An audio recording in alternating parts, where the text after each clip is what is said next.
पूर्व मध्यकाल, मतलब कि मध्यकाल को दो खंड में बांटते हैं कि पहला जो मध्यकाल है वो भक्ति काल है, उत्तर मध्यकाल जो बाद का मध्यकाल है वो क्या है, प्रीति काल है। ठीक है, इतना तो हम लोग जानते ही हैं, इतना तो सभी लोग जानते हैं, तो बहुत नॉर्मल चीज है। हम लोग जब उसका विभाजन किए थे ना, काल विभाजन, उस समय हम लोग उसे पढ़े थे। तो दूसरा जो सबसे बड़ा काल है वो भक्ति काल है।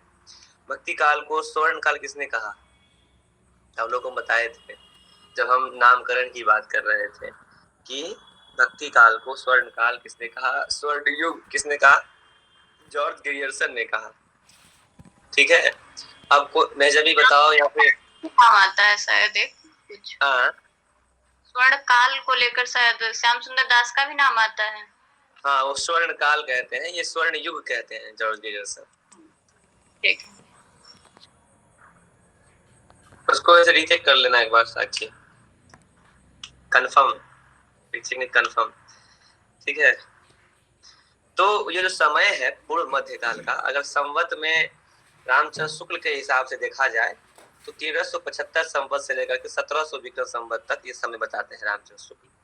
और उसी के हिसाब से अगर ईस्वी में देखा जाए तो 1398 से लेकर 1643 तक, मतलब कि मोटे तौर पर देखा जाए तो 1350 ईस्वी से लेकर के 1650 ईस्वी तक का जो समय है, 400 साल का समय नहीं, 300 साल का लगभग समय, वह जो है भक्ति का समय माना गया है। ईस्वी में अगर मोटे तौर पर देखा जाए, जो नगेंद्र और रामचंद्र चतुर्वेदी वगैरह की किताब में जो मिलती है, बच्चन सिंह की किताब में, वो यही है 1350 से लेकर के 1650 तक, और 1650 से लेकर के 1850, मतलब अगला 200 साल जो ऋतु काल को दिया गया है। ठीक है, और 1850 के बाद से फिर आधुनिक काल को दिया गया। तो संवत में देखें तो 1375 से 1700 तक। मैं बार बार रिपीट इसीलिए कर रहा हूँ कि समय को दिमाग में सेट करना बहुत जरूरी है। ठीक, भक्ति काल को ही क्या कहा गया है, पूर्व मध्य काल कहा गया है। रामचंद्र शुक्ल ने मुगल काल और सामाजिक परिस्थितियों के आलोक में इसका नामकरण भक्ति काल किया। रामचंद्र शुक्ल इसको भक्ति काल कहते हैं। आगे बढ़ते हैं। रामचंद्र शुक्ल कहते हैं कि देश में मुसलमानों का राज स्थापित हो जाने से हिंदू जनता की हताशा, निराशा एवं पराजित मनोवृत्ति का परिणाम भक्ति भावना का उदय था। मतलब कि भक्ति भाव कहाँ से आया, जो आदि काल में राजा महाराजा की लड़ाई है ना, श्रृंगार पर रचनाएं हो रही थी, रासों का रचे जा रहे थे, अचानक से भक्ति आंदोलन कैसे शुरू हुआ। मुगलों का आक्रमण भारत के ऊपर हो रहा था, पहले भी हो रहा था, राजाओं का पराक्रम हमें देखने को मिला, उससे पहले ही ग्रंथों में देखने को मिल रहा था बार बार। ये समय था, ये समय कर्म बदल रही थी। कर्म बदलने का मतलब यह है कि जो रचनाएं हो रही थी उससे कुछ हट करके रचनाएं करने की जो प्रवृत्ति होती है, मतलब ये प्रत्येक युग में रहा है कि जो परंपरा में रचनाएं हो रही है, अच्छे लेखक कवियों का ये पहचान होता है कि वो उससे हट करके कुछ अलग करने की कोशिश करते हैं, कुछ बेहतर करने की कोशिश करते हैं। लेकिन रामचंद्र शुक्ल का ये तर्क है कि उस समय के लोगों के पास आक्रमण जब हो रहा था उन लोगों के ऊपर, तो भक्ति करने के अलावा उन लोगों के पास दूसरा विकल्प नहीं रह गया था। क्योंकि जब युद्ध हो रहा था तो हिंदू जनता जो था भारत देश में, वो लोग हताश हो गए थे, निराश हो गए थे और पराजित खुद को महसूस कर रहे थे, हार रहे थे युद्ध में। तो उनकी जो मनोवृत्ति थी, उनके भीतर की जो इच्छा थी, वह ये सोचा कि ईश्वर से जो है, ईश्वर का आराधना करना चाहिए, ईश्वर की प्रार्थना की जानी चाहिए, उससे हमें शक्ति मिलेगी और फिर हम जो है टिक पाएंगे, अपना अस्तित्व बचा पाएंगे। यह बात रामचंद्र शुक्ल कहते हैं कि देश में मुसलमानों का राज स्थापित हो जाने से जो है हिंदू आहत थे, हताशा निराशा थे, और उनका जो क्या था, हारने की जो मन में आशंका थी, उसको लेकर जो है भक्ति की तरफ वो लोग रुख किए, अपने आप को भक्ति की तरफ बढ़ाए। प्रवीण ग्रुप पर पीडीएफ भेजे हैं। हाँ हाँ, कबीर कहते हैं दुख में सुमिरन सब करे, सुख में करे न कोई, जो दुख में सुमिरन करे, सॉरी, जो सुख में सुमिरन करे तो दुख का है कोई, तो दुख का है कोई। हाँ, ये अब रामचंद्र शुक्ल जो बात कहे उस समय में, उसको लेकर अगर हम लोग देखें तो ये बात सामने आती है कि केवल वही एक कारण था, लेकिन भक्ति आंदोलन शुरू होने का मात्र वही कारण नहीं था। हाँ, वह भी एक कारण था। यह बात आप जब अगला कथन पढ़ेंगे, जो रामचंद्र शुक्ल के बाद सबसे बड़े आलोचक माने जाते हैं, हरिहर प्रसाद द्विवेदी, और वही रामचंद्र शुक्ल को काउंटर भी करते हैं। उनका ये कहना है, यह मत शुक्ल जी का खंडन करता है, द्विवेदी जी का मत। और द्विवेदी जी क्या कहते हैं कि मैं जोर देकर कहना चाहता हूं कि अगर इस्लाम न आया होता तो भी इस साहित्य का 12 आना 75% वैसा ही रहता जैसा आज है। मतलब 4 आना तो मानते हैं कि हाँ, ये भी एक कारण था जिससे कुछ लोग प्रभावित हुए थे। यह भी एक कारण था कि लोग भक्ति की तरफ उन्मुख हुए थे, लेकिन वह मात्र 25%, 4 आना था। 75%, 12 आना, यह स्वाभाविक विकास था। अब स्वाभाविक विकास कैसे हुआ? अगर कोई विश्वनाथ त्रिपाठी की किताब पढ़ा होगा तो आपको उसमें दिया हुआ है स्पष्ट रूप से कि दक्षिण के आलवार संत थे रामानुज, और उनके यहाँ से जो है, जो जिस समय में उसका आक्रमण हुआ, इसका चोल वंश का, और खेती किसानी शुरू हुई और वो समृद्ध हुए, पूरी तमाम कहानी उसमें दी हुई है विश्वनाथ त्रिपाठी वाले में। और कैसे समृद्धि बढ़ते गई और लोग धीरे धीरे धीरे धीरे भक्ति की ओर जुड़ते गए, दान दक्षिणा पूजा पाठ से, कर्मकांड से धीरे धीरे जुड़ते गए लोग। उसके बाद जो रामानुज के बाद उसी परंपरा में बाद में रामानुजाचार्य आते हैं, सॉरी रामानुजाचार्य वही हुए, और ये सॉरी रामानंद आते हैं उस परंपरा में, आलवार संत की परंपरा में रामानंद आते हैं। और रामानंद ही जो है दक्षिण से उत्तर भारत में लेकर के भक्ति का प्रचार प्रसार करने के लिए आते हैं रामानंद। और रामानंद के ही शिष्य हुए कबीर और तुलसी। कबीर भी शिष्य रामानंद के ही हैं और तुलसी भी उन्हीं के शिष्य हैं, रामानंद के ही। एक सगुण हो गए, एक निर्गुण हो गए। निर्गुण की अपनी एक परंपरा रही है, ठीक है। तो ये मत देखिए कि बड़े बड़े विद्वान भक्ति आंदोलन को लेकर क्या कहें। ये पूछा जाता है कि भक्ति आंदोलन के संदर्भ में फलाना फलाना आचार्यों का मत क्या है, या मत दे दिया जाएगा, लगेगा कि भक्ति आंदोलन के संबंध में ये किसका मत है। रामकुमार वर्मा कहते हैं कि बाह्य आक्रमण के कारण उत्पन्न असहाय अवस्था ईश्वर की शरण में जाने की प्रवृत्ति भक्ति आंदोलन, और दक्षिण भारत से आगमन का सिद्धांत जो था कि भक्ति भावना का मूल स्रोत दक्षिण भारत द्रविड़ देश में आलवार और नयनार संतों की परंपरा थी। भक्ति द्रविड़ उपजी लाए रामानंद, प्रगट किया कबीर ने सप्त द्वीप नौखंड। 7 द्वीप और 9 खंड जो है इसके वो कबीर दास ने सुझाए हैं, और इसके रामानंद जो लेके आए तो कबीर दास जो है उसके शिष्य बने, और वह जो है उसको उस परंपरा को आगे बढ़ाते हुए उत्तर भारत में रामानंद से के शिष्य बने कबीर, तो वो उसको प्रचार प्रसार किए, भक्ति वहां से आई। यही स्वाभाविक विकास की बात आचार्य हजारी प्रसाद द्विवेदी करते हैं। रामचंद्र शुक्ल कहते हैं कि केवल मुसलमान का आक्रमण है, और द्विवेदी उसको 25% मानते हैं, 75% इस वाले को मानते हैं जो दक्षिण से भारत में, हिंदुस्तान उत्तर भारत में यह फैली। अब भक्ति आंदोलन उदय की पृष्ठभूमि को लेकर बहुत विवाद है। जॉर्ज जेरसन बेवर, बर्नले भंडारकर कहते हैं कि ये ईसाई का प्रभाव है, ईसाइयों का जो आक्रमण हमारे देश पर हुआ उसका। ताराचंद वियोगी कहते हैं, ताराचंद कहते हैं कि अरबी का देन है। बहुत विवाद है इसके ऊपर। रामचंद्र शुक्ल का बताइए दिए, द्विवेदी का बताइए दिए। मुक्तिबोध कहते हैं कि ऐतिहासिक सामाजिक शक्तियों के रूप में जनता के दुख और कष्टों से जो है इसका विकास हुआ है।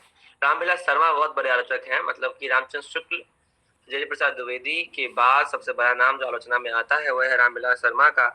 रामविलास शर्मा भक्ति आंदोलन एक जातीय और जनवादी आंदोलन था, एक खास कौम के द्वारा भक्ति की परंपरा शुरू की गई थी, ऐसा इनका मानना है। लेकिन जब इसकी बात करते हैं हम लोग तो ये सामने आता है कि यह जो दक्षिण आलवार और नयनार संतों से जो परंपरा चली थी वहां से भक्ति का उदय हुआ है ना। भक्ति किसी बाहरी आक्रमण से नहीं, यह स्वतः भारतीय संस्कृति का विकास का परिणाम है, ये हम लोग को मानना चाहिए। भक्ति कालीन संबंधी जो संज्ञाएं हैं, मतलब उसका जो दूसरा नाम दिया गया, तो स्वर्ण युक्त बता ही दी डॉक्टर जॉर्ज गियर्सन और डॉक्टर श्याम सुंदर दास स्वर्णयुग कहते हैं। लोक जागरण काल इसको हजारी प्रसाद द्विवेदी कहते हैं कि ये लोक जागरण काल है, और रामविलास शर्मा भी कहते हैं लोक जागरण काल। लोक जागरण कहते हैं केवल द्विवेदी, और उसमें काल जोड़ देते हैं रामविलास शर्मा। ये तमाम आलोचक ये इस समय के अलग अलग नाम कहते हैं। लोक जागरण मतलब कि लोक के भीतर से जगी हुई जो भावनाएं थी भक्ति की, वहां से ये पूरे का पूरा ये काल बना, और ये पूरा का पूरा समय में भक्ति जो है सो अपने चरम पर रहा, उसमें रचनाएं हुई उस तरीके से, और ईश्वर को लेकर। और उसमें अब देखिए कि अलग अलग काल विभाजन कैसे होता है। अब देखिए यहाँ पर आपको सेकंड पेज में देखने को मिलेगा कि भक्ति काल की प्रमुख काव्य धाराएं कौन कौन सी है। अब देखिए कि भक्ति को लेकर बहुत डिबेट है। गुलाब राय, बच्चन सिंह, हरिहर प्रसाद द्विवेदी, रामचंद्र शुक्ल के दर्शन को लेकर बहुत सारे उसके कोटेशन आपको मिल जाएंगे, कहेंगे तो मैं भेज भी दूंगा, ठीक है। फिर उस समय के तमाम जो विद्वान हुए रामानुजाचार्य, वो अलग अलग वाद से प्रभावित हुए थे। शुद्धाद्वैतवाद, विशिष्टाद्वैतवाद, द्वैतवाद, शुद्धाद्वैतवाद और विशिष्टाद्वैतवाद, और ये तमाम चीजों को जो है, ये दर्शन है अलग अलग। इस दर्शन से उस समय के जो व्यक्ति थे वो प्रभावित थे, ठीक है। तो इस पर एक अलग से कक्षा चलानी होगी कि ये फलाना लोग फलाना दर्शन से प्रभावित था, उस दर्शन में क्या होता था, यह भी आप लोगों को पढ़ना होगा, ठीक है। कि अद्वैतवाद पे कौन क्या मानते हैं, विशिष्टाद्वैतवाद क्या मानते हैं। कोई कहते हैं कि ब्रह्म सत्य, जगत मिथ्या, कोई कहते हैं दोनों सत्य, कोई कहते हैं कि ये जगत सत्य ब्रह्म मिथ्या है। तो ये तमाम तरह की बातें जो है फंसी हुई थी, पेंच फंसी हुई है। फिर अलग अलग संप्रदायों का भी इस समय में जो है जिक्र है। श्री संप्रदाय है, संकादि संप्रदाय, ब्रह्म संप्रदाय, रुद्र संप्रदाय, अलग अलग जो मंडली कह सकते हैं कि सबका अपना अपना जो है सो मंडली चल रहा है। जैसे हम लोग यूनिवर्सिटी में लॉबी शब्द का प्रयोग करते थे, सबकी अपनी लॉबी है ना।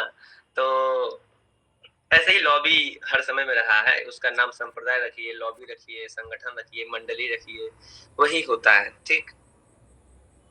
तो मुख्य रूप से 4 हिस्सों में भक्ति काल को बांटा गया है, जिसमें से निर्गुण भक्ति धारा, दूसरा दो रूप में, मुख्य रूप से 2 रूप में बांटा गया है, और उस दोनों को जो है फिर 2 रूप में बांटा गया है।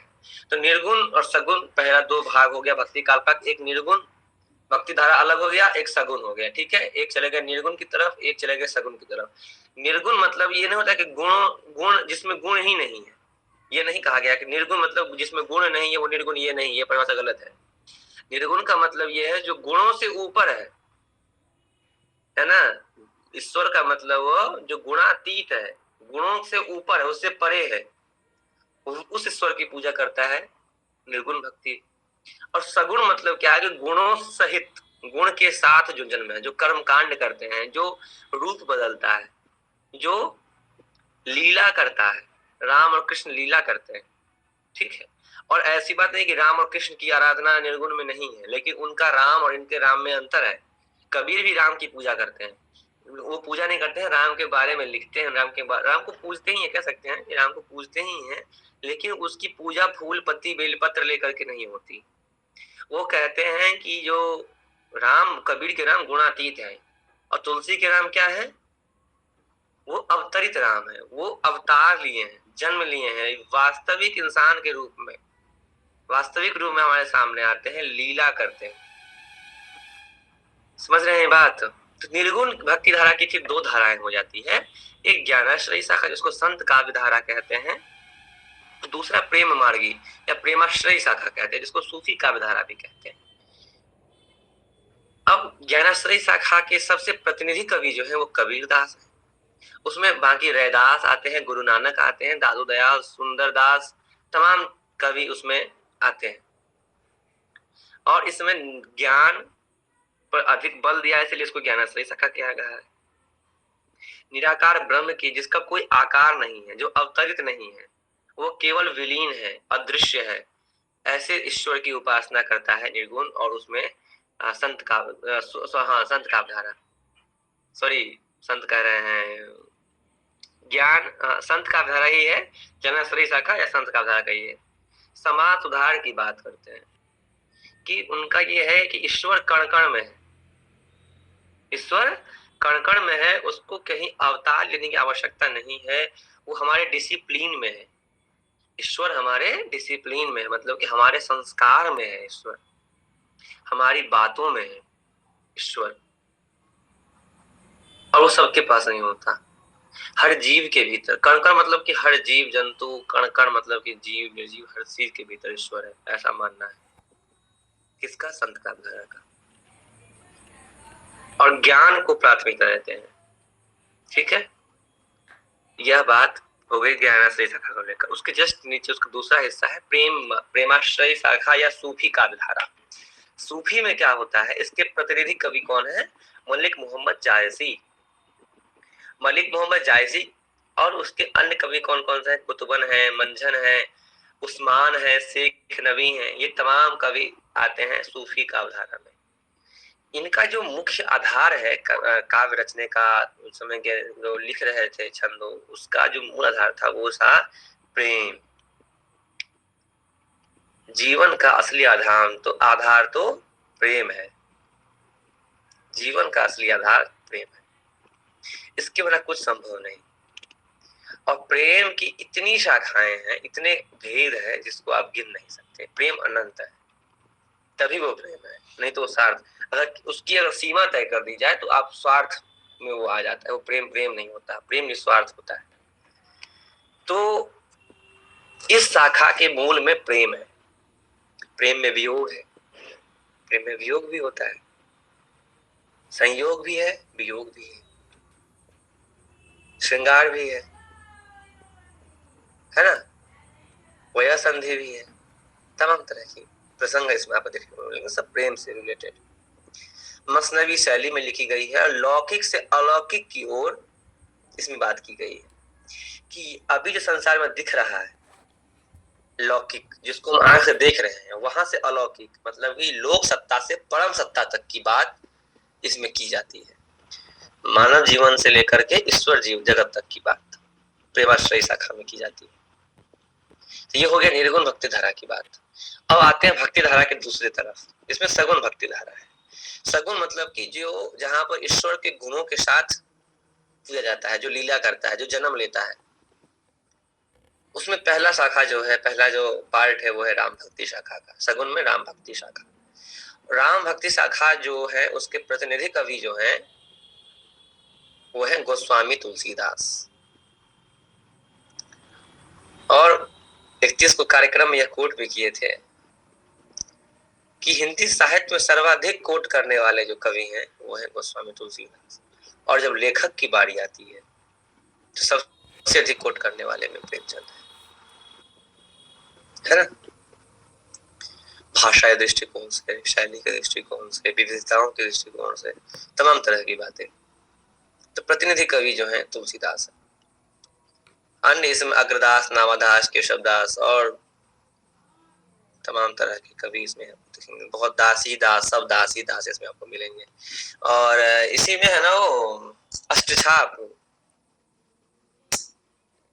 कि कृष्ण भक्ति शाखा में अष्टछाप है। कहाँ है वो साक्षी अष्टछाप? अष्टछाप में तो दोनों धारा के कवियों को मिला करके बनाया गया था ना। नहीं, कृष्ण भक्ति शाखा में है और वो अष्टछाप जो है कृष्ण भक्ति शाखा में है, और वल्लभाचार्य और विट्ठल नाथ के शिष्यों को मिला करके बनाया गया था। विट्ठल ने बनाया था ये। विट्ठल ने बनाया था, हाँ ठीक। करिश्मा इतना देर से जो आओगी कुछ समझ में आएगा? चलो ग्रुप में एक पीडीएफ भेजे है, उसको खोलो, पेज नंबर 2 में चलो, कुछ ना कुछ तो सुनने को मिलेगा। टाइम से आया करो बस, मैं यही करूंगा। खुद की जिम्मेदारी समझिए, सब लोग अपनी जिम्मेदारी खुद लीजिए और समय का बहुत ख्याल रखिए, क्योंकि आप एक अच्छे विद्यार्थी तभी बन सकते हैं जब आप समय के पाबंद हो, समय के साथ चलेंगे। समय आपके साथ कभी नहीं चल सकता, आपको समय के साथ चलना पड़ेगा। 1 घंटे की क्लास होती है, मुश्किल से 24 घंटे में 1 घंटे। तो कोशिश कीजिए कि बाकी कामकाज छोड़कर इस समय में जुड़े। खाना खाना है तो 8 बजे से पहले खा लें या 9 बजे के बाद खा लें, या बनाना ही है तो 8 बजे से पहले बना लें, 9 बजे के बाद खा लें, ये भी हो सकता है ना। तो कोशिश कीजिए समय पर थोड़ा सा आने की कोशिश कीजिए। मैं सबको कह रहा हूँ, केवल करिश्मा को नहीं कह रहा, सबको कह रहा हूँ। मेरी भी कोशिश रहती है ना, मान लीजिए कि मैं किसी दिन लेट हो जाऊं तो मैं जो आऊँ 8:30 बजे, रोज मैं ऐसे करूँ, किसी दिन 8:15 में जरूर, किसी दिन 8:30 में जरूर, तब तो हो गई क्लास, है ना। रिस्पॉन्सिबिलिटी होती है, जिम्मेदारी लीजिए। नैतिक जिम्मेदारी, जैसे धर्मेंद्र प्रधान लिए है नैतिक जिम्मेदारी, वैसे ही ठीक है। धर्मेंद्र प्रधान नैतिक जिम्मेदारी ले ली है ना इस बार। और अभी पंजाब में और झारखंड में एकदम चरम पर आंदोलन चल रहा है उस नैतिक जिम्मेदारी को लेकर। बहरहाल लोग आते हैं शगुन भक्ति का धारा पर। बहुत लेट कर दिया नैतिक लेते हुए। देर कर दी बहुत आते यार। हाँ वो तो है ही, एक शेर याद नहीं रहते, साक्षी को बहुत शेर याद है। आए तो सनम लेकिन वक्त बहुत लग गया। अब देखिए एक से एक सूरवीर सब है। फिर से मैं वही बात हो रहा हूँ, बिंदु वही बात है कि भक्ति काल की दो मुख्य शाखा है, निर्गुण भक्ति धारा और सगुण भक्ति धारा। फिर दोनों के दो दो पार्ट है। पहला निर्गुण के दो पार्ट, ज्ञानाश्रय शाखा और प्रेमाश्रय शाखा। उसी के फिर दूसरे भी नाम है, ज्ञानाश्रय को संत काव्य धारा भी कहते हैं और प्रेमाश्रय को सूफी काव्य धारा भी कहते हैं। और सगुण भक्ति धारा जो है इसके दो शाखा है, राम भक्ति शाखा और कृष्ण भक्ति शाखा। राम भक्ति शाखा के जो प्रतिनिधि कवि हैं वो है गोस्वामी तुलसीदास, और उस समय में अग्रदास, नावादास, केशवदास और तमाम तरह के कवि आते हैं। और इस समय में लोक रक्षण, मर्यादा पुरुषोत्तम राम जो है ये मूल आधार थे। पुरुषोत्तम, मर्यादा पुरुषोत्तम राम को आधार बनाकर बहुत सारे रचनाएं उस समय में की गई है। और लोक रक्षण को लेकर, लोक की बातों को लेकर, लोक की बातों को ईश्वर के प्रति उनकी बातें कैसे है, क्योंकि राम को भी एक लोक के रूप में ही प्रस्तुत किया गया है गोस्वामी तुलसीदास जी के यहाँ। गोस्वामी जी के राम कभी छल नहीं करते, कभी वो झूठ नहीं बोलते, कभी अपने अवतरित रूप का जो है सो अकस्मात दुरुपयोग नहीं करते, कहीं नहीं करते। वो एक साधारण मनुष्य है, और साधारण मनुष्य जो होता है वो कभी भी छल नहीं करता। ठीक है, तो मर्यादा पुरुषोत्तम इसलिए कहा गया है क्योंकि वो पुरुष में भी उत्तम है, मतलब कि बेस्ट पर्सन राम, और मर्यादित भी है, कभी उन्होंने मर्यादा नहीं तोड़ा। और ये जो मैं तमाम बातें कह रहा हूँ, ये सब तमाम बातें पुरुषोत्तम को लेकर, मर्यादित को लेकर, जब आप लोग राम की शक्ति पूजा पढ़ेंगे तो उसमें आपको यह सारी चीजें देखने को मिलेंगी, पढ़ने को मिलेगा। और वहां भी राम जो है एक साधारण व्यक्ति है। एक और कविता है,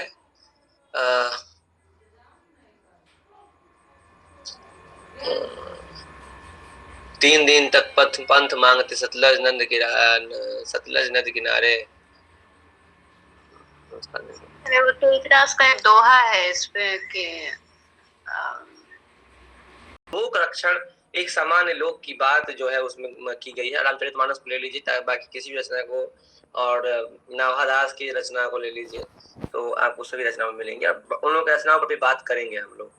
फिर है कृष्ण भक्ति शाखा, इसके प्रतिनिधि कवि जो है वो है सूरदास।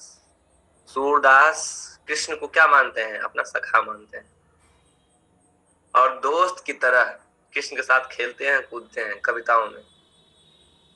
बहुत बढ़िया है, सूर की पंक्तियां पढ़ेंगे तो मजा बहुत बढ़िया लगता है।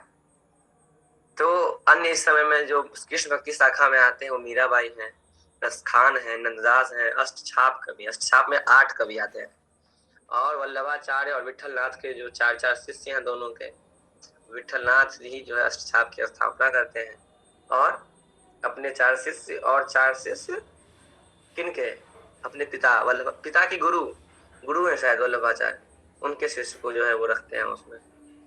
और इसमें लीला गान होता है, सख्य और वात्सल्य भाव भी है। सख्य भाव मतलब कि सखा का भाव, दोस्ती का भावना भी तुमको इसमें देखने को मिलता है, मैं पहले ही कहा। और वात्सल्य भाव भी है, बांकपन भी देखने को मिलता है। लीला तो है ही, मतलब कि यहाँ पर छल कपट, साम दाम दंड भेद सब देखने को मिलेगा इसमें। लीला में सब कुछ आता है, इसलिए कृष्ण को लीलाधर कहा गया है। कृष्ण को छलिया कहा गया है क्योंकि कृष्ण छल करते हैं, और तमाम तरह के पद आपको यहाँ देखने को मिलेंगे। ठीक है, तो आगे बढ़ते हैं। अब पढ़ेंगे एक एक शाखा के बारे में।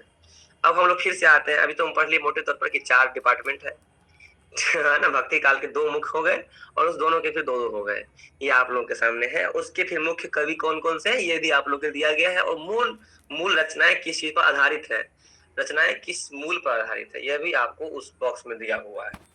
आगे बढ़ेंगे तो आपको देखने को मिलेगा कि निर्गुण भक्ति धारा, ठीक है, उसमें क्या क्या है, संत काव्य परंपरा में क्या क्या देखने को आपको मिलेगा। संत काव्य धारा के कवियों ने निर्गुण निराकार ईश्वर की भक्ति का संदेश दिया कि जो निर्गुण है, जो निराकार है, जिसका कोई आकार नहीं है, जो जन्म नहीं लिया, गुणातीत है, गुणों से परे है, उन्होंने बाह्य आडंबरों, जो आडंबर होता है ना, आडंबर समझ रहे हैं, जो परंपरा के नाम पर ढोया जाता है, रूढ़ी जिसको कहते हैं, वो मूर्ति पूजा, वर्ण व्यवस्था एवं जातिगत ऊंच नीच का कड़ा विरोध किया। संत का धारा वो कहता है जाति पाति की बात नहीं करनी चाहिए, वर्ण व्यवस्था बहुत खराब सिस्टम है, मूर्ति पूजा नहीं होनी चाहिए, बाह्य आडंबर का विरोध किया। और ये मूर्ति पूजा का विरोध केवल या फिर जातिगत ऊंच नीच का विरोध केवल मूर्ति मतलब हिंदू में है तो इसी केवल हिंदू का विरोध करता है, ऐसी बात नहीं है। वह मुस्लिम के लिए वैसे ही कहते हैं, वो कहते हैं कंकड़ पाथर जोड़ के मस्जिद दियो बनाए, ताचड़ मुल्ला बांग दे क्या बहरा भया खुदा है। मुसलमान के लिए भी वो वही लिखते हैं और हिंदू के लिए भी लिखते हैं, ठीक है। और हिंदू के लिए और क्या कहता था, पद दिमाग में नहीं आ रहा है अभी, कोई पद है साक्षी? अरे पाहन पूजे हरि मिले तो मैं पूजू पहाड़, से मिले पीस संसार। हाँ ये बढ़िया कि कंकड़ को पूजने से भगवान मिलता है तो मैं पूरे पहाड़ को ही पूजा करूं, मतलब एक पत्थर के पूजने से या भगवान मिलते हैं तो मैं पूरा पहाड़ की पूजा करूंगा। पहाड़ पर तो उसको पूजते उस पर चढ़, है ना, तो मैं पूजू पहाड़। तो इस तरीके से है कि पाथर से चक्की भली, वो चक्की उस पत्थर से अच्छा है जिसको चला करके पूरा संसार उससे चक्की का आटा खाता है ना। तो दोनों के धर्म को लेकर ऐसे नहीं कि धर्म पर बात उठाते हैं केवल एक धर्म पर, वो सभी धर्मों को ऐसे ही बड़ा कहते हैं कभी, या उस समय और भी कवि जो कि हुए हैं, ये भाषा उस समय में थी। इस समय में निर्गुण ईश्वर की उपासना की गई थी, गुरु को ईश्वर से भी उच्च स्थान माना गया था कि गुरु जो होते हैं वो ईश्वर से भी बड़े होते हैं। एक पद आता है, गुरु गोविंद दो खरे काके लागो पाऊं, बलिहारी गुरु आपने गोविंद दियो मिलाए, है ना, ये आप लोग सुने होंगे। तो वो कहते हैं कि अगर गुरु नहीं मिले तो हमें ईश्वर का ज्ञान ही नहीं होगा, तो ईश्वर को जानेंगे कैसे कि वास्तव में ईश्वर है क्या। तो ईश्वर से बड़ा तो गुरु हुआ ना जो हमें ईश्वर की ज्ञान देता है, इसीलिए गुरु का स्थान ईश्वर से बड़ा बताते हैं, क्योंकि वह गुरु जो है आपको सांसारिक जीवन में चलना सिखाता है, आपको लड़ना सिखाता है, हर विघ्न बाधा से में खड़े होना सिखाता है। ईश्वर केवल आस्था का विषय होता है, ठीक है। तो उनका सोचा, आप किसी का मन आहत हो तो ये नहीं सोचे कि भैया ऐसा बता रहे हैं, मेरे ऐसी कोई सोच नहीं है, ठीक है। कबीर ऐसा बोलते हैं, उस समय की ऐसी प्रवृत्ति है, मैं वो बता रहा हूँ, कोई मेरे ऊपर या अपने ऊपर कोई नहीं लेगा, ठीक है। आजकल ऊपर से श्रावण मास चल रहा है, कोई कहीं गुस्सा होकर महादेव जी बाबा को जाकर बोल दिया कि भैया ऐसे ऐसे बोल रहे हैं, स्थापित ना हो जाए हम ठीक है, ये सब चीज नहीं बोलना है। बहरहाल आते हैं विषय वस्तु पर। तो साधनात्मक और भावनात्मक रहस्यवाद का इसमें रूप में प्रयोग है, लोक भाषा का प्रयोग किया गया, बहुत ही ऐसी भाषा है उस समय में जो आपको आसानी से समझ में भी आ जाएगा। अभी जितने भी पद मैं आपको बताया हूँ इसमें से 90% आप लोगों को आसानी से समझ में आ जाएगा, है ना, आसानी से समझ में आएगा, कोई समस्या नहीं होगी। और साधुक कड़ी पंचमेल खिचड़ी कबीर की भाषा को कहा गया है, लोक भाषा को, तो उस भाषा का प्रयोग किया गया है। और समाज सुधार की तीव्र भावना है उनका, कबीर का या इस समय के जो भी कवि थे उनका फोकस ये था कि समाज में जो अव्यवस्था फैल गई है, जो ऊंच नीच को लेकर, जातिवाद को लेकर विडंबनाएं हैं, रूढ़ी है समाज में, लोग बहुत अंधविश्वास में जी रहे हैं, उस सब चीज से मोह भंग करके लोगों को वास्तविक जिंदगी जीना चाहिए, प्रैक्टिकल जीवन जीना चाहिए। और जो आज के समकालीन लेखक बात करते हैं वो आज से 700-800 साल पहले कौन बात कर रहे थे? कबीर बात कर रहे थे इस विषय पर, रैदास बात कर रहे थे इस विषय पर, नानक देव बात कर रहे थे इस विषय पर, दादू दयाल बात कर रहे थे इस विषय पर, ठीक है। कबीर आज भी इसीलिए प्रासंगिक है ना, आज भी प्रासंगिक है ऐसे। प्रेमचंद के लिए जो उस दिन बात कही गई थी, कल भी मैं क्लास में रिपीट किया था, वही बात कभी पर लागू होती है। जब तक समाज में जाति भाद है, वर्ण व्यवस्था है, बाह्याडंबर है, तब तक कवि जीवित रहेंगे, तब तक कवि प्रासंगिक रहेंगे। किसी भी कवि पर ये लागू होता है। वह जो लिख गए हैं और अभी तक वो समस्याएं समाज से दूर नहीं हुई, तब तक वो प्रासंगिक है। प्रासंगिकता का अर्थ ही यही होता है कि आज भी वह समस्याएं हमारे समाज में व्याप्त है। हम लोग जानते हुए उससे लड़ते नहीं है, बल्कि उसको एब्जॉर्ब कर लेते हैं, समाहित कर लेते हैं, उसके साथ जीना सीख जाते हैं। अगर हम आज मंदिर का विरोध करना शुरू करें, कबीर के रास्ते पर चलें, तो क्या कहेगा? ये देशद्रोही है, ये हिंदू विरोधी है, ये पाकिस्तानी है, उसको वहां से फंडिंग आता है, यही कहा जाता है ना। अरे धर्म की बात छोड़िए, लोग शिक्षा की बात करते हैं तो उसको यही बात कही जाती है। कितनी कितनी बुरी बात है ना। खालिस्तानी कह दिया जाता है, क्या बोलते हैं, पाकिस्तानी बांग्लादेशी कहा दिया, घुसपैठी कह दिया जाता है। सरकार फिर बाद में उसी का आंसर करवाता है। वापस आते हैं फिर से समाज में। हम लोग की आवाजाही साहित्य और समाज में होती रहेगी। जब जब प्रासंगिकता की बात होगी, हम लोग समाज वर्तमान समय से साहित्य को जोड़ते हैं, क्योंकि समाज से ही साहित्य की निर्मित होती है। समाज से अलग नहीं है साहित्य। साहित्य समाज का दर्पण है। समाज में जो भी होगा वह साहित्य दिखाएगा। आज जो हो रहा है वह भी आज दिखाया जा रहा है, लेकिन आज जो नग्न यथार्थ दिखाने की कोशिश करता है उसके ऊपर एफआईआर हो जाता है, उसको डिटेन कर लिया जाता है। समस्याएं तो है, चुनौती हर युग में चुनौती है। क्या उस समय में राज दरबार चलता था और उसका विरोध करने वाले को सजा नहीं मिलती थी? सजा मिलती थी। प्रेमचंद के कई सारे पोथियों को जला दिया गया, पुस्तकों को जला दिया गया, जब्त कर लिया गया अंग्रेजों द्वारा, उनके नाम बदलने पड़े, नवाब ऐसा वो प्रेमचंद आए। विघ्न बाधा हर समय में है। रीतिकाल के कवियों का क्या रीति मुक्त काव्यधारा चल रही थी। मैं रीतिकाल जवाब बता दूं, अभी एग्जाम्पल दे रहा हूँ, जो पढ़े होंगे पहले उनको जानकारी होगी। रीति मुक्त काव्यधारा के कवि भी थे, लेकिन रीति सिद्ध रीतिबद्ध कवि भी थे, जो साहस नहीं कर पाते थे कि हम राजाश्रय से हट करके कुछ लिख पाए, कुछ लोग की बात कर लें, कुछ उसके विरोध में बात कर लें, क्योंकि डर सबको लगता है, गला सबका सूखता है। आगे आते हैं निर्गुण का भक्ति का धारा में जो है, और सबसे बड़े कवि जो है कबीरदास से स्वाभाविक सी बात है तो उनकी बात होगी। उनके जो गुरु थे वो स्वामी रामानंद थे। समय दिया हुआ है, आप लोग देख लें, नोट कर लें, पीडीएफ का प्रिंट आउट निकालवा लें, आप लोगों की जैसी इच्छा, ठीक है। या नहीं तो वो किताब जो भेजे थे ग्रुप पर वो खरीद लीजिए। सबके लिए बल्ले बल्ले कुछ खरीदने की जरूरत नहीं पड़ेगी, बस पढ़िए, वहां से पढ़िए, नोट बनाइए, क्वेश्चन से लिखिए, सब जगह हो जाएगा। तो कबीरदास आते हैं, उनके गुरु रामानंद हैं। इनकी जो रचना है वो बीजक, और वो भी कबीरदास की लिखी हुई नहीं है, उनकी रचनाएं, उनकी बातें उसमें लिखी गई है। उसके संकलन करता जो है वो धर्मदास है। इनके 3 भाग हैं बीजक के, साखी, सबद और रामायणी। साखी में दोहा छंद है, सबद में पद है, और रामायणी में चौपाई छंद है। ये तमाम चीजें जो हैं आपको देखने को मिलती है कबीर के। विशेषता इनकी है कि द्विवेदी ने कबीर को वाणी का डिक्टेटर कहा और शुक्ल ने इनकी भाषा को सदुपयोगी कहा। खासियत है कबीर की, वाणी का डिक्टेटर। हजारी प्रसाद द्विवेदी, हम लोगों के नेट में ये प्रश्न पूछी जा चुकी है, और यह भी सदुपयोगी किसने कहा है इसकी भाषा को। डायरेक्ट प्रश्न ऐसे नहीं बनता है, मिलान चिन्ह करने में या अकॉर्डिंग टू करने में ये सब प्रश्न आ जाता है। अधिकतर ये तो मैच बॉक्स वाले में ही आता है, ठीक है, लेकिन आता है ये सब पॉइंट। सिर्फ याद करने की बात है। ये सब चीज एक बार देखने से याद नहीं होगा, बार बार पढ़ने से होगा। हम लोगों का पीवाईक्यू देखते हैं तो दिमाग में बैठ गया है ना साक्षी तो ये सब तो अब साक्षी का तो बल्ले बल्ले जेआरएफ हो गया है, तो अब ठीक ही है। अब मुझे तो अभी भी ध्यान देना रहता है कि बहुत बारीकी से कि कहीं कुछ भूल न जाए। भूलते ही हैं, अभी देखे हैं तो वैसे ठीक है। पीवाईक्यू देखते हैं, एमसीक्यू देखते हैं तो याद आता है ऑप्शन देख कर कि हाँ इसने ये कहा, इसने ये कहा, तो दिमाग में रखना पड़ता है। रैदास है, संत कवि रैदास।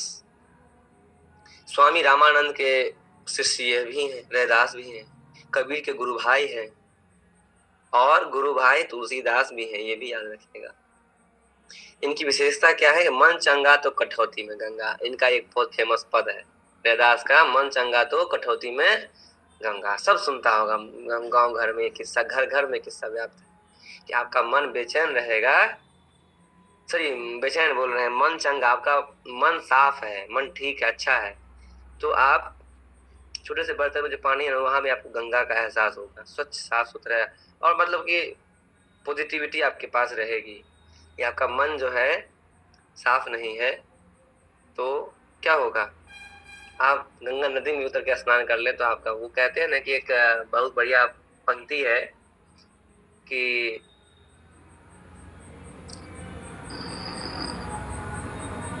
फिर साफ नहीं तो गंगा नहाए का हुए। अच्छा, ये तुम लोग की तरफ होगा, हम लोग क्या एक गाना बहुत अच्छा है, सुख के सब साथी दुख में न कोई, उसी में रहता है कि बाहर की तू माटी झाके मन के अंदर ना, बाहर की तू माटी फाके मन के अंदर क्यों न जाके, फिर काहे को सारी उमरिया पाप की गठरी ढोए, और उसमें है जो आगे है पंक्ति, नहीं उस बार में, हाँ, मन का मैल नहीं धोया तो कैसे आएंगे भगवान, ये भी एक पंक्ति है कि हमने आंगन नहीं बुहारा कैसे आएंगे भगवान, मन का मैल नहीं धोया तो कैसे आएंगे भगवान, एक ये भी गीत है, लोकगीत ही है। और एक बहुत अच्छी पंक्ति मेरे दिमाग में वो अभी आ नहीं रही है, बस वो इसके कहने का मतलब ये है कि भीतर आपके मन में मैल है और बाहर आप तन धो रहे हैं, है ना, उसका ये रहता है, तो उससे कोई लाभ नहीं है। आप अपने मन को साफ कीजिए तो आप स्वतः ही साफ हो जाएंगे, स्वच्छ हो जाएंगे। ये जो पंक्ति है मुझे याद नहीं आ रही, उसका अर्थ यही है।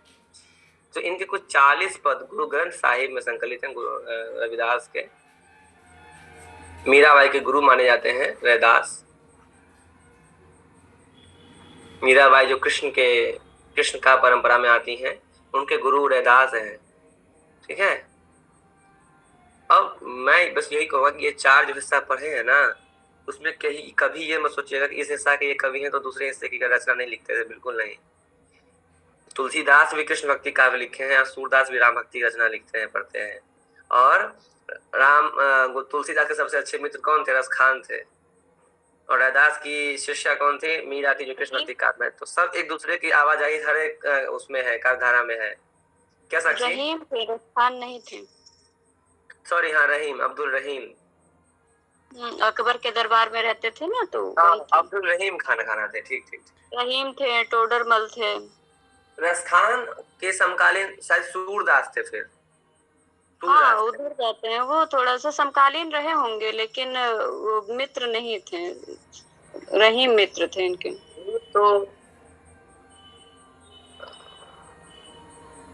अच्छा, रसखान तो चले जाते हैं थोड़ा सा रीति काल के पास, है ना, उस बॉर्डर पे चले जाते हैं रसखान। रहीम ही लिखते हैं ना इनके लिए कि मतलब वो रहीम के लिए तुलसीदास लिख के भेजते हैं, कोई इनसे दान मांगते आता है तो कहते हैं कि सुरतीय नरतीय नागती सब चाह ससी होए, तो उसको दान दे करके ब्राह्मण को वापस लौटाते हैं। तो रहीम लिख के भेजते हैं कि गोद लिए हुलसी फिरे तुलसी सो सुत होए।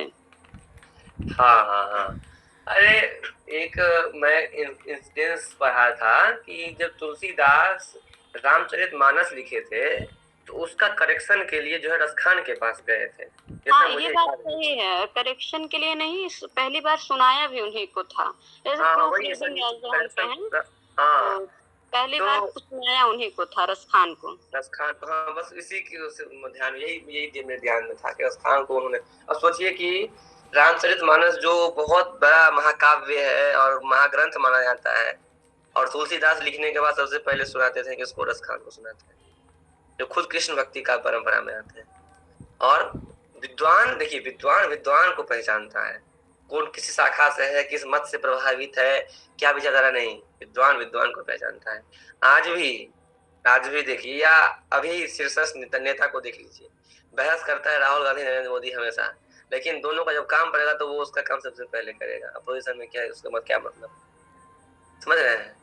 तो कहने का वैसे ही साहित्यकार में भी है। अभी जो शीर्षस्थ साहित्यकार हैं, अगर एक दूसरे की बातचीत नहीं भी मिल रही है, उनको काम है, तो वो दूसरे से बात उसी तरीके से करेंगे जैसे करना चाहिए होता है। तो वो आवाजाही सभी काव्यधारा में वो बनी रहती है। फिर गुरु नानक देव है। गुरु नानक देव आप सब लोग जानते हैं, सिख धर्म के प्रवर्तक गुरु नानक है। वहीं से सिख धर्म वो स्थापना की है और वहीं से सिख धर्म चला।